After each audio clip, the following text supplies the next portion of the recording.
مساء الخير عليكم، نتمنى تكونوا كامل بخير. بالنسبه للفيديو تاع اليوم راح يكون يخص صلصه الطماطم الخاصه بالبيتزا. بما انه رايحين الايامات الجايين نقدموا لكم الوصفه تاع البيتزا، اكيد راح ترافقها صلصه اللي هي مكوناتها بسيطه جدا. تتمثل في طماطم تكون مقطعه، مش لازم تكون مقطعه رقيقه، تقدروا حتى الحبه تقسموها على 4. المهم تحاولوا تنحيو لها زريعه وتقشروها. من الافضل انه الطماطم تكون من النوعيه الجيده الحمراء واللي ما تكونش حامضه. لازم تخيروها كي تروحوا تشريوها. عندنا هنا 2 سنينات ثوم مقطعين شرائح، مغرف صغيره صلصه الطماطم المعلبه.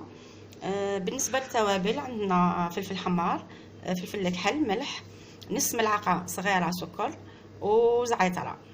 هذه زعتره.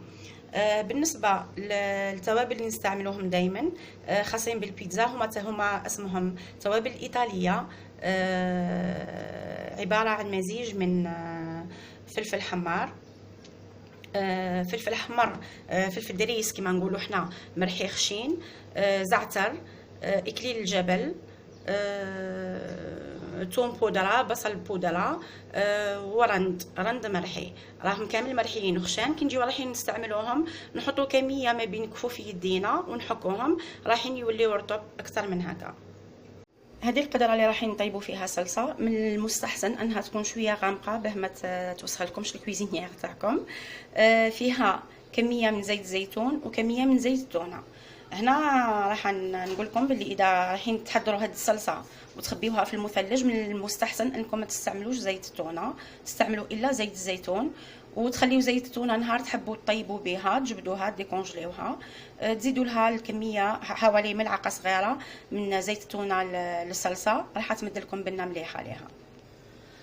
نخليو الزيت يسخن يدفى، لانه زيت الزيتون لو كان تخليوه يسخن بزاف راح يتحرق ويمد المروريه. نخليوه يدفى برك، وهنا نوليو نضيفو كميه الثوم، شرائح ثوم.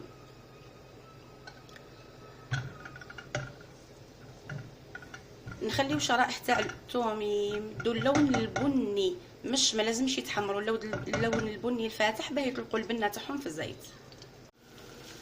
هنا راهم يتشوحوا على نار قليله، ما لازمش تقويو النار بزاف باه ما يتحرقش الثوم.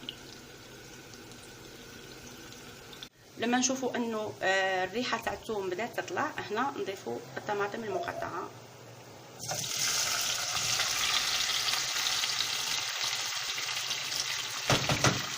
ونزيدوا كل المكونات. نضيفوا الطماطم المعلبه،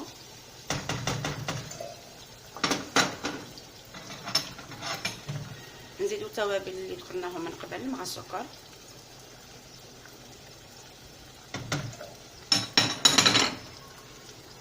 هنا اضفنا التوابل الايطاليه من بعد ما حكيناهم ما بين كفوف اليدين، لانهم كي يزيدوا يتحكوا راح يزيدوا يخرجوا النسمه تاعهم اكثر من اللي كانوا من قبل. نزيدوا فنجان ماء، بلا ننساو نزيدوا فنجان ماء او نصف كاس ماء.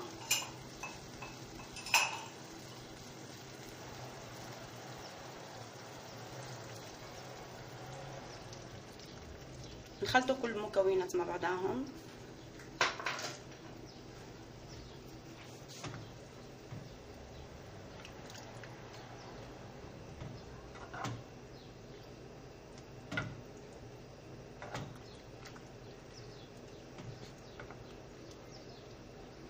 نعطيو على القدره ونخليوها حتى تختار وطيب الطماطم مليح، ونعاودو نرجعوا ليها من بعد ما تقلات الطماطم تاعنا. وصلت لهذه المرحله، هنا رايحين نميكسيوها بالبغا ميكسور، ومن بعد نعاودو نرجعوا نشوفوها كيفاه ولات. في هذه المرحله هنا ذوقوها، اذا لقيتوها ناقصه ملح زيدوا لها شويه ملح، واذا لقيتوا باللي راهي شويه حامضه تما ديك كميه السكر اللي حطيناها ما كفاتش انها تنحي تكسر لها الحموضيه، زيدوا لها شويه سكر على راس المغرف ماشي بزاف.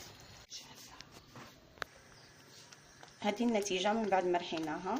اللون تاعها راح يتغير، ما يبقاش احمر كما كان لانه رحيناها اكيد. نزيدو نخليوها مده دقيقه و دقيقتين، نزيد تندمج المكونات مع بعضها ونطفيو عليها.